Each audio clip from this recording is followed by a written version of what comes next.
आशा के मोती चैनल में आपका स्वागत है। महाकाल को उज्जैन का राजा भी कहा जाता है।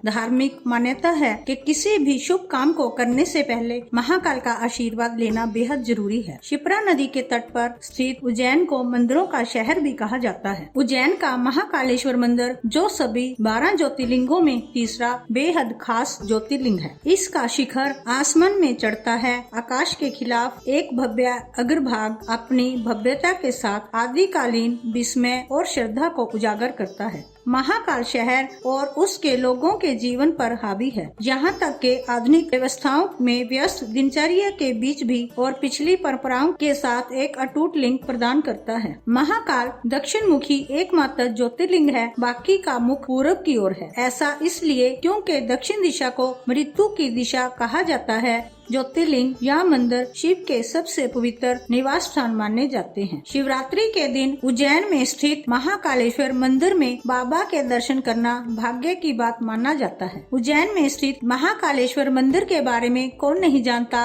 इस मंदिर को 12 ज्योतिर्लिंग में से एक माना जाता है। मान्यता है कि दक्षिण मुखी मृत्युंजय भगवान श्री महाकालेश्वर मंदिर के गर्भगृह में विराजमान होकर सृष्टि का संचार करते हैं। मध्य प्रदेश के हृदय स्थल में स्थित है तीर्थ भूमि उज्जैन। माना जाता है कि उज्जैन 5000 साल पुराना नगर माना जाता है। इसे अवंती, अवंतिका, उज्जैनी, विशाला, नंदनी, अमरावती, पद्मावती, प्रतिकल्पा, कुशस्थली जैसे नामों से जाना जाता है। शिव पुराण की एक कथा के अनुसार दूषण नामक दैत्य के अत्याचार से उज्जैनी के निवासी काफी परेशान हो गए थे। तब उन लोगों ने भगवान शिव की प्रार्थना की थी, तो वह ज्योति के रूप में प्रकट हुए थे और राक्षस का संहार किया था। इसके बाद उज्जैनी में बसे अपने भक्तों के आग्रह में लिंग के रूप में वहां प्रतिष्ठित हो गए थे। श्री महाकालेश्वर पृथ्वी लोक के राजा हैं। सभी ज्योतिर्लिंगों में से एकमात्र ऐसा ज्योतिर्लिंग है जिसकी प्रतिष्ठा पूरी पृथ्वी के राजा और मृत्यु के देवता मृत्युंजय महाकाल के रूप में की जाती है। माना जाता है कि काल गणना में शंकु यंत्र महत्वपूर्ण है। माना जाता है कि पृथ्वी के केंद्र उज्जैन में इसी शंकु यंत्र पर महाकालेश्वर लिंग स्थापित है। यहीं से पूरी पृथ्वी की काल गणना की जाती है। श्री महाकाल सबसे प्राचीन मंदिरों में से एक माना जाता है। शिव पुराण के अनुसार श्री कृष्ण के पालक नंद से 8 पीढ़ी पहले महाकाल यहाँ विराजित हुए थे। इस ज्योतिर्लिंग के बारे में वेद व्यास ने महाभारत में, कालिदास, बाण भट्ट और आदि में भी लिखा है, लेकिन वह अपने भक्तों को अलग अलग रूपों में दर्शन देते हैं। हर वर्ष और पर्व के अनुरूप ही उनका श्रृंगार किया जाता है। जैसे